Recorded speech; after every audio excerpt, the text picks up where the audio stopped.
Assalamualaikum warahmatullahi wabarakatuh dan juga salam sejahtera kepada Anda semua. Saya doakan Anda semuanya dalam keadaan sehat walafiat, hendaknya bersama mungkin bersama keluarga, bersama rekan-rekan. Jadi jika Anda menonton video ini di rumah melalui YouTube, ini adalah channel saya, channel untuk saya berkongsi ilmu tentang silibus geografi dan sejarah. And then kalau Anda menonton video ini melalui tayangan video ataupun cikgu Anda pasang video ini di kelas, jadi boleh fokuslah. Jadi kalau Anda yang tidak paham boleh tanya secara direct guru Anda. Kalau yang belajar di rumah tuh boleh WhatsApp saja guru, anytime. Cuma bezanya dibalas atau tidak lah kan, cepat atau lambat. Tapi biasanya cikgu itu akan balas lah kalau Anda tanya pasal pelajaran. Jadi sekarang ini subjek geografi bab 10. Sudah bab terakhir untuk ini, yaitu teknologi hijau. Jadi macam biasa, sebelum kita mulakan ulang kaji, kita guna buku teks. Dalam video saya akan gunakan buku teks sebagai rujukan utama. Semua pun ada buku teks, dan satu lagi buku teks kita boleh download saja di internet. Ada tuh buku teks, tidak ada alasan lagi tidak ada buku. Kalau ada smartphone, ada internet, boleh download. Semua buku teks ada. Tidak masalah tuh, free saja, tidak perlu bayar. Jadi tapi pun buku teks ni guna juga lah. Kerajaan sudah bagi pinjam, kerajaan sudah belanja juta-juta untuk buku teks ni. Sayang kalau tidak digunakan. Biar dia buruk sebab diguna daripada buruk tidak diguna langsung, habuk saja. Jadi dalam video kali ini, bab 10 teknologi hijau. Jadi kita akan belajar 5 perkara. Ada 5 subtopik di sini.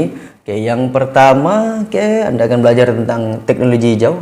Maksudnya apa? Konsep teknologi hijau. Yang kedua yaitu apakah ciri-ciri produk teknologi hijau? Apa ciri-cirinya? Yang ketiga yaitu contoh produk teknologi hijau. Apa contohnya? Berdasarkan kategori lah, tenaga, alam sekitar, ekonomi, sosial. Jadi ada dia punya contoh. Dan kita akan belajar tentang kepentingan teknologi hijau. Macam biasalah, ialah apa kepentingannya? Untuk apa sebenarnya teknologi hijau ni? Jadi dan yang terakhir yaitu amalan berkonsepkan teknologi hijau. Apakah amalan-amalan yang berkonsepkan teknologi hijau? Apa yang kita boleh buat dalam seharian kita? Jadi tajuk ini sangat ringan dan mudah. Tajuk alam sekitar ini sangat mudah. Ini lebih kepada kempen alam sekitar sebenarnya melalui pendidikan. Kempen cintai alam sekitar melalui pendidikan. Jadi tanpa membuang masa lagi, terus kepada 10.1 yaitu teknologi, konsep teknologi hijau. 10.1 yaitu konsep teknologi hijau. Apakah yang dimaksudkan dengan teknologi hijau? Green technology. Adakah teknologi itu berwarna hijau? Dia bukan sebab warna ya. Teknologi hijau merujuk kepada pembangunan produk, peralatan dan sistem untuk memelihara dan memelihara alam sekitar serta sumber-sumber jadi. Maksudnya kita create satu benda, produk kah, alatan kah, apa sistem kah, bangunan kah, kenderaan kah, untuk kita membantu memelihara dan memelihara alam sekitar. Maksudnya selama ni dengan teknologi yang ada sebelum ni kita mencemarkan alam sekitar. Jadi kita buat satu produk baru, teknologi baru untuk menyelamatkan alam sekitar. Itu maksudnya. Jadi aplikasi teknologi hijau selaras dengan konsep pembangunan lestari. Kita membangunkan ekonomi negara kita, teknologi kita, tanpa mencemarkan alam sekitar. And then pembangunan yang dilaksanakan perlu memenuhi keperluan semasa tanpa menjejaskan keperluan generasi masa depan. Maksudnya teknologi yang kita ada nih, tidak menjejaskan generasi masa depan. Maksudnya macam sekarang kan, kalau kita habiskan semua pokok, kita tebang semuanya. Jadi generasi masa depan macam mana? Kan habis semua kan. Jadi teknologi hijau ni dia tidak menjejaskan keperluan generasi masa depan. Yang ketiga itu kita bertanggung jawab memastikan generasi akan datang dapat menikmati kualiti hidup seperti yang kita nikmati sekarang atau lebih baik. Itu tujuannya, maksudnya teknologi hijau ni. Kita sekarang tebang hutan apa semuanya, kita cemarkan laut, kita punya atmosfera, biosfera, litosfera, semua tercemar, hidrosfera. Jadi generasi akan datang akan terjejas. Jadi teknologi hijau ni untuk mengatasi masalah itu sebenarnya. Kita kalau boleh kita tinggalkan dunia ini dalam keadaan lebih baik untuk anak cucu kita, generasi akan datang. And then teknologi hijau mempunyai matlamat seperti yang berikut. Apa dia? Apa tujuannya? Matlamatnya teknologi hijau ni. Yang pertama, meningkatkan tahap kesihatan dan juga kehidupan. Macam mana kesihatan? Pencemaran udara mencemarkan kita punya pernapasan paru-paru kita. Jadi kita cuba perbaiki kualiti kesihatan kita. And then melindungi ekosistem semula. Jadi kita tidak mau rosakkan sistem sungai, hidrosfera, litosfera. Kita cuba pelihara tu dengan teknologi hijau. Dan yang ketiga, mengurangkan impak negatif daripada aktiviti manusia. Kita cuba kurangkan. Memang ada kesan negatifnya, tapi kita dengan teknologi hijau ni kita cuba kurangkan. Contohnya macam itulah, kayak plastik. Kita gunakan plastik mencemarkan alam sekitar. Jadi apa teknologi kita boleh buat supaya kita guna plastik tapi kita tidak mencemarkan atau kurang mencemarkan alam sekitar. Itu maksudnya mengurangkan impak negatif, kesan negatif. Dan yang keempat yaitu menjadi alternatif untuk menggalakkan perkembangan ekonomi. Jadi teknologi hijau ni bukan saja kita membantu alam sekitar, tapi pada masa yang sama meningkatkan ekonomi. Kita cipta benda-benda baru yang baik untuk alam sekitar, tapi pada masa yang sama kita boleh jadikan sebagai bisnes untuk mengembangkan ekonomi kita. Alright, settle.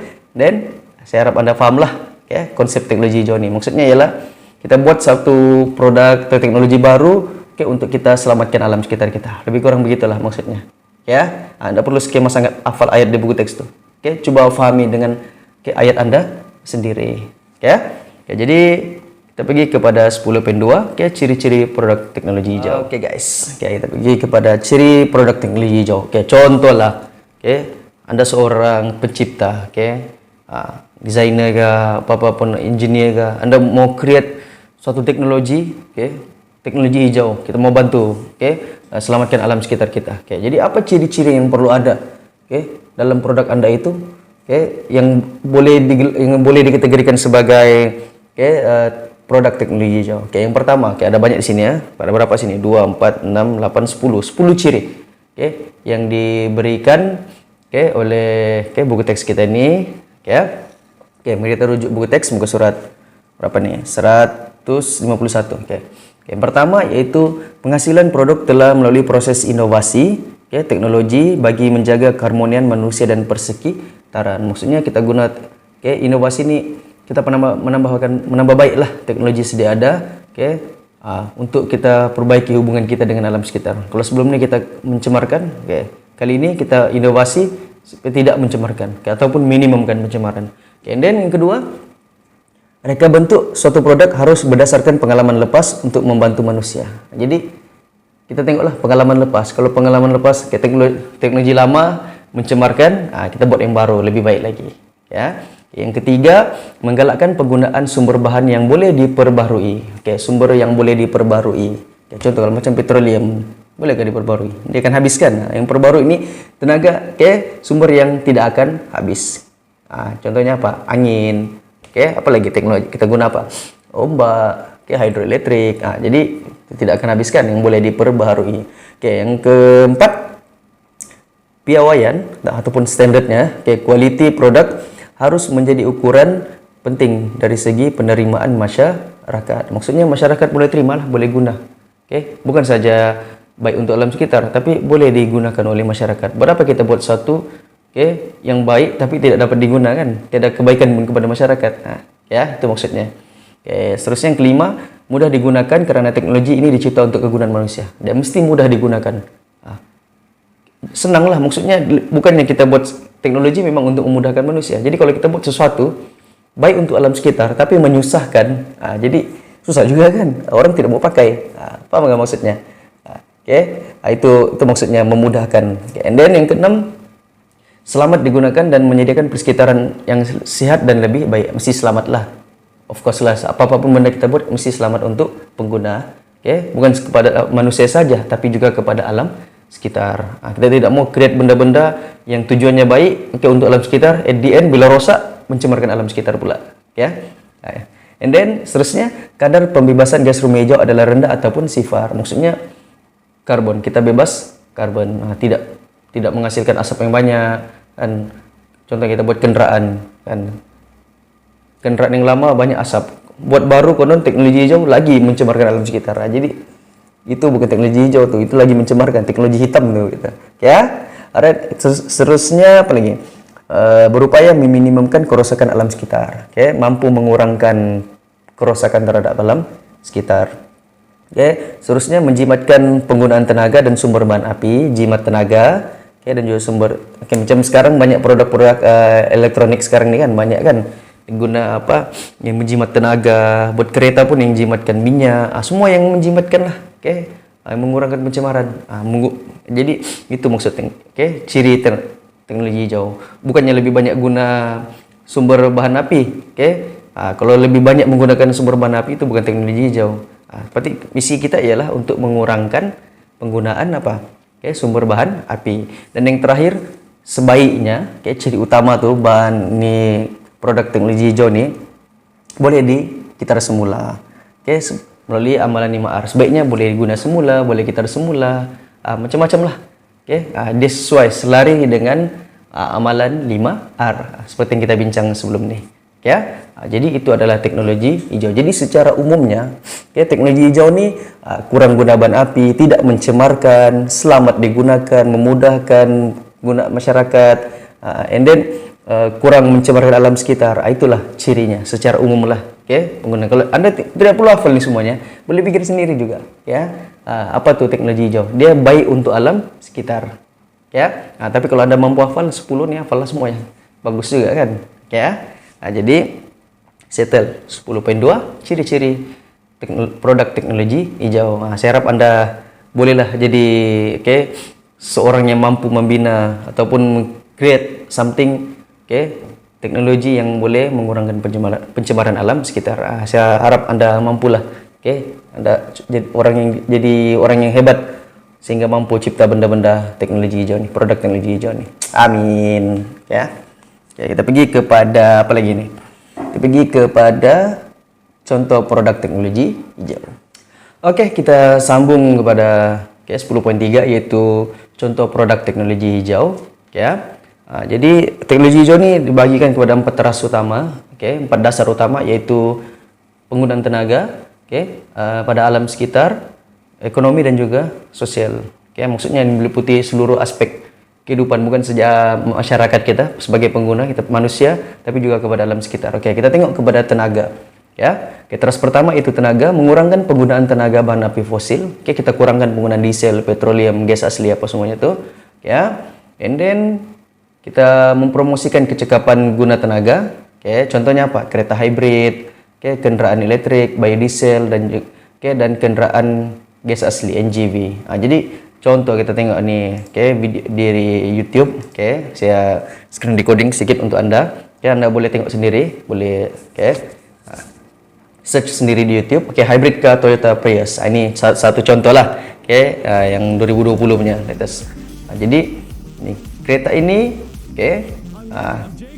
tidak guna minyak, dia guna apa? Fully elektrik, dicas saja guna bateri. Adakah performance-nya kurang bagus ataupun kualitinya rendah guna bateri kan? Tapi sebenarnya okey juga guna elektrik, guna kereta elektrik. Walaupun tidaklah sebaik yang guna diesel atau petrol, tapi sebenarnya kualitinya semakin lama teknologi ini makin maju. Jadi kereta hybrid ini makin lama makin bagus. Jadi mungkin dalam masa akan datang, generasi baru akan guna kereta elektrik semuanya. Kita tidak sudah guna produk tidak guna lagi kereta diesel ataupun petrol. Fully elektrik. Sebenarnya banyak lagi syarikat lain yang mencipta kereta elektrik. Ada Tesla, kita ada apa lagi itu, Nissan. Kalau di Eropa, kita ada Lexus, kita ada Ferrari, kita ada banyaklah lagi syarikat kendaraan yang sekarang berlomba-lomba untuk memajukan teknologi kereta elektrik. Kalau macam yang biodiesel ni kita gunakan minyak sawit untuk hasilkan bahan bakar yang kurang mencemarkan. Sekarang Malaysia kita tengah usahakan biodiesel. Kita Malaysia, kita kereta elektrik ni penggunaannya masih kurang lagi di Malaysia. Kita lebih kepada guna petrol dan diesel lagi, masih lagi fully petroleum and diesel. Oke, tapi kita sekarang sedang menuju ke arah itulah, ya, kereta elektrik dan juga NGV nih, guna gas asli. Oke, yang kedua yaitu alam sekitar. Teras kedua alam sekitar. Kesan kepada alam sekitar dapat diminimumkan, dikurangkan kesannya kepada alam sekitar. Contohnya apa? Produk biodegradasi dan juga baja kompas. Kalau kita ada satu syarikat nama dia Green Body. Green Body ini sebuah company yang menghasilkan produk biodegradable, plastik-plastik yang boleh lupus. Biodegradable plastik nih, tidak sama dengan plastik yang biasa yang tidak boleh lupus tuh, yang lama untuk lupus. Jadi syarikat ini dia jual. Jadi kita untuk masa depan mungkin lama kelamaan kita tidak akan guna sudah produk-produk plastik, single use plastik nih. Sebab mencemarkan kan. Jadi kita akan guna biodegradasi plastik. Kualitinya pun bagus juga. Mungkin harganya lebih mahal sedikit. Sebab pengeluarannya masih sedikit kan. Tapi dia dapat membantu mengurangkan pencemaran alam sekitar. Bagus tuh usaha daripada Green Body. Anda boleh follow dia punya Facebook. Tengok Green Body. Kawan hijau. Alright. Terus ketiga yaitu ekonomi. Contohnya apa ini? Meningkatkan pembangunan ekonomi negara melalui penggunaan teknologi canggih. Contohnya industri fotovoltaik. Kita guna solar, hidroelektrik, apa semuanya, tenaga angin. Kita boleh jual tenaga itu. Dan daripada kita guna bahan bakar ataupun contohnya negara Eropa, dorang pakai apa? Arang batu, kan? Kosnya mahal, lepas itu mencemarkan alam lagi. Kalau kita guna solar, free cahaya matahari, kan? Angin pun free. Jadi sebenarnya kita sedang menjimatkan perbelanjaan negara. Dan kalau tenaga itu ada lebih, hidroelektrik kita boleh jual kepada negara lain. Macam kita Malaysia, kita boleh jual tenaga elektrik kepada siapa? Singapura, kan? Air kita jual kepada mereka, air pipe. Tenaga pun kita boleh jual kepada mereka, kan? Itu maksudnya membangunkan ekonomi. And then sosial, kualiti hidup rakyat dapat dipertingkatkan. Contoh penggunaan bekas makanan mesra alam menggunakan pengangkutan awam. Jadi guna pengangkutan awam, meningkatkan kualiti hidup. Bukan saja tidak mencemarkan alam, tapi tidak menyusahkan, bahkan menyenangkan masyarakat. Contohnya kan, kita buat kereta nih, kita larang orang guna kendaraan sendiri untuk kerja, mencemarkan alam konon. Tapi kalau tiada kendaraan awam, susah juga kan. Kita larang orang guna plastik, mencemarkan alam, bekas makanan plastik nih semuanya nih, polisterin apa semuanya. Tapi kita tidak sediakan, tidak tawarkan produk biodegradasi. Jadi sama juga kan. Jadi patutnya teknologi hijau nih dia bukan saja tidak mencemarkan alam, tapi juga memudahkan masyarakat. Itu 4 teras. Jadi tenaga, alam sekitar, ekonomi dan sosial. Perlu memenuhi keempat kehendak ini, teras ini. Apa kan? Alright. Jadi kita pergi kepada 10.4, yaitu kepentingan teknologi hijau. Apa kepentingannya kepada kita? Kita pergi kepada kepentingan teknologi hijau. Apa kebaikannya sebenarnya nih, kegunaannya teknologi hijau nih? Jadi kita pergi kepada sosial, ekonomi dan juga menjana tenaga. Ada 3 aspek di sini. Sosial, ada diberi 6 di sini. Tapi secara umumnya dia membaikilah hidup kita, kualiti hidup kita. Bukan saja tidak mencemarkan alam, tapi meningkatkan kualiti hidup kita. Jadi di sini dirujuk di buku teks, meningkatkan kualiti hidup, meningkatkan kemudahan infrastruktur tempatan, meningkatkan keselesaan kesehatan masyarakat, meningkatkan kualiti udara, mengurangkan peningkatan suhu, mengurangkan pencemaran bunyi. Jadi umum kan? Kita boleh pikir sendiri nih, tak perlu hafal nih. Jadi dia meningkatkan kualiti hidup kita, udara tidak tercemar, lebih bersih, kan? Banyak kemudahan. Itu maksudnya. Kepentingannya kepada sosial hidup kita. Kedua, ekonomi. Bagaimana pula terhadap ekonomi negara kita? Memperkayakan negara atau memiskinkan negara? Jadi kita tengok, pertama mengurangkan kos operasi. Jadi kurang kos operasi, kurang belanja lah. Lagi jimat duit kerajaan kan, duit kita kan. Meningkatkan nilai aset dan juga keuntungan. Jadi kita punya aset, untung pun lebih tinggi. Apatah lagi kalau orang-orang yang bisnis nih, syarikat-syarikat besar. Meningkatkan productivity dan juga kepuasan pekerja. Productivity ini lebih banyak penghasilan. Lagi banyak produk yang barang-barang baru, paling banyak hasil ekonomi baru kita dapat wujudkan, kita tingkatkan lagi dia punya jumlah. And then mendorongkan peluang mengekspor produk hijau yang telah kita hasilkan. Jadi kalau kita banyak buat produk-produk teknologi hijau, yang tidak mencemarkan alam, kita boleh jual kepada negara-negara lain, bukan saja dalam negara. Banyak duit kita kan. Bayangkan kita dapat create something yang dapat menggantikan produk-produk plastik nih yang lama nih, yang mencemarkan alam nih. Kita dapat ganti dengan produk yang tidak mencemarkan alam. Pasti orang suka kan? Jadi situ kita boleh buat duit. Jadi coba pikir sekarang, apa kamu boleh buat? Apa kita boleh buat nih teknologi hijau nih? Dan industri fotovolta dapat menyumbang kepada pendapatan keluaran dalam negara kasar KD NK. Apakah yang dimaksudkan dengan industri fotovolta? Industri fotovolta ni ialah itu tenaga solar, panel solar yang dapat digunakan untuk menukarkan cahaya matahari. Sel ni kalau dia kena cahaya matahari dia boleh menghasilkan arus. Arus elektrik ni disalurkan kepada sel lithium ion ataupun bateri. Jadi kita boleh hasilkan tenaga elektrik menggunakan cahaya matahari. Kenapa pula negara kita berpotensi untuk menghasilkan tenaga surya nih? Sebab kita menerima pancaran cahaya matahari lebih daripada 12 jam sehari. Jadi kita banyak menerima cahaya matahari. Jadi lebih baik kita gunakan cahaya matahari itu untuk menghasilkan tenaga. Jadi rugi kalau kita tidak gunakan. Jadi mungkin pada masa hadapan setiap rumah di Malaysia ini akan ada panel solarnya sendiri di atap. Mula macam sekolah saya ada sudah panel solar. Jadi kita boleh jimatkan elektrik. Maksudnya kita boleh dapat elektrik secara percuma. Jadi maksudnya kalau kita ada pasang panel solar tuh kita sebenarnya sedang melabur untuk tenaga kita jangka masa panjang. Mungkin yang mahal sekarang, tapi untuk jangka masa panjang yang menguntungkan kita sebenarnya. Jimat kita punya bil elektrik. Jadi dapat meningkatkan pendapatan negara juga.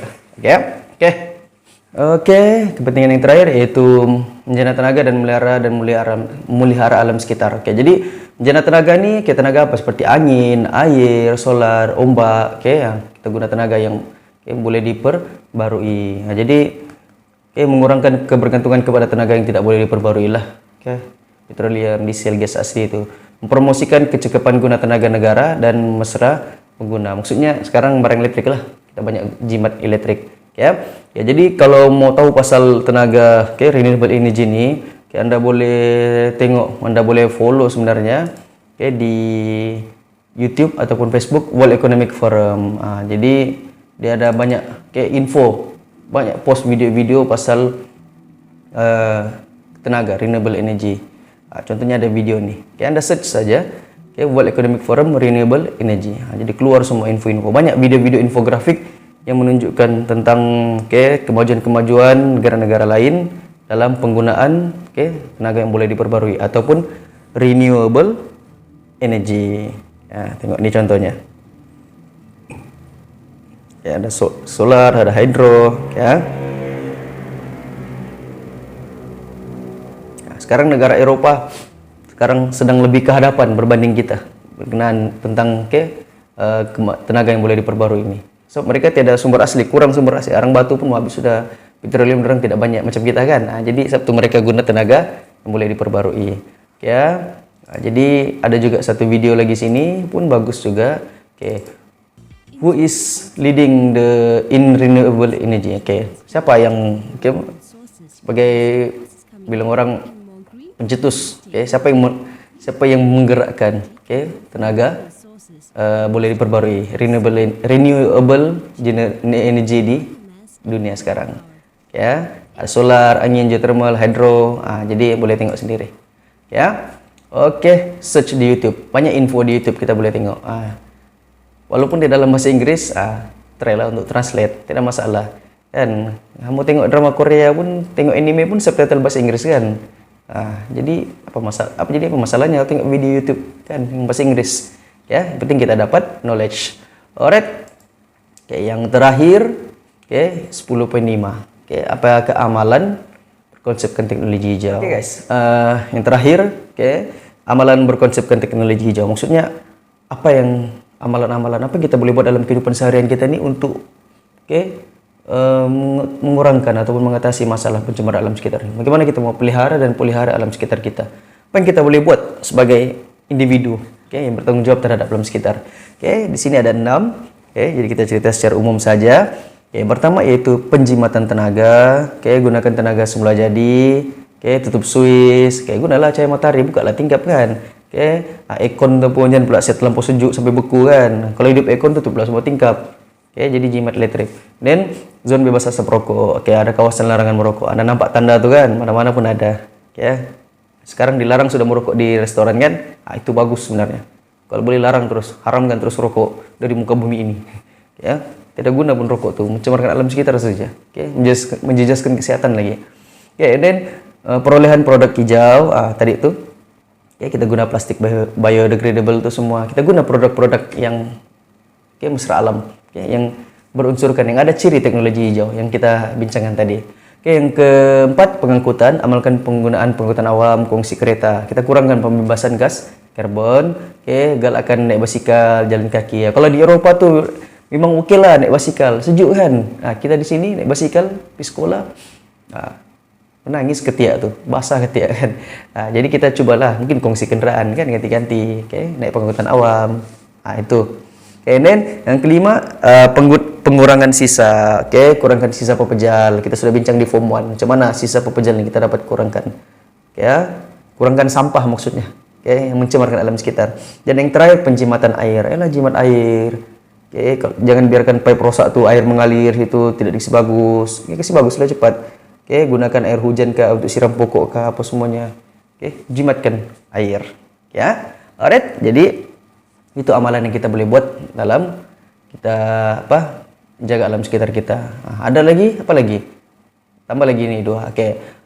Amalan 5R. Ini tak payah ceritalah, Anda faham sudah. Banyak kali saya cerita. Perkhidmatan makanan, guna pembungkus makanan. Yang bukan yang single use plastik. Belilah Tupperware. Guna banyak kali kan. Pergi kantin ke apa, beli makanan, bawa sendiri, bekas makanan sendiri. Pun pergi pasar raya, bawa bag sendiri. Tak payah guna bag plastik tuh. Itu mencemarkan alam sekitar. Kita coba kurangkan. Jadi saya berpesan kepada diri saya sendiri juga dan kepada Anda semua, sama-sama kita amalkan ini. Satu lagi, kalau landscape di rumah pula, tanam pokok, apa lagi? Sistem perparitan tuh perbaiki semuanya. Jadi kita tanam pokok lah paling bagus. Ada orang hobinya tanam pokok kan. Bukan saja dia untuk perhiasan, tapi juga sebenarnya untuk alam sekitar. Guys, settle. Jadi sebagai kesimpulannya, kita sudah belajar tentang konsep teknologi hijau, ciri-ciri produk teknologi hijau, apa kepentingannya, apa contoh produknya, dan juga amalan teknologi hijau nih. Jadi berkenaan dengan alam sekitar nih, sekali lagi saya pesan follow tuh World Economic Forum, ada juga Broad Nature, banyak sebenarnya page-page di Facebook nih, di YouTube nih, channel-channel nih yang memberi pengetahuan tentang alam sekitar. Kita saja yang tidak cari sebenarnya. Kalau kita cari memang banyak. Dari National Geographic, banyak channel sebenarnya. Jadi boleh tambah knowledge Anda jumpanya. Jadi kalau Anda jumpa video-video begitu di Facebook, tengoklah, banyak info, share lah, like and share, komen. Jadi orang lain pun dapat manfaat daripadanya. Jadi saya harap video ini bermanfaat untuk Anda. Mungkin panjang sedikit nih, ini adalah bab terakhir untuk Geografi tingkatan 2. Jadi kita akan jumpa lagi di silibus Geografi tingkatan 3 pula. Alright, jadi stay safe. Jangan lupa ulang kaji. Jawab soalan-soalan di buku teks Anda dan juga di buku kerja Anda. Tak faham, tanya cikgu saja. WhatsApp. Kalau tak faham pun boleh komen di ruangan komen di bawah nih. Itu saja dari saya. Sekian, terima kasih. Bye bye.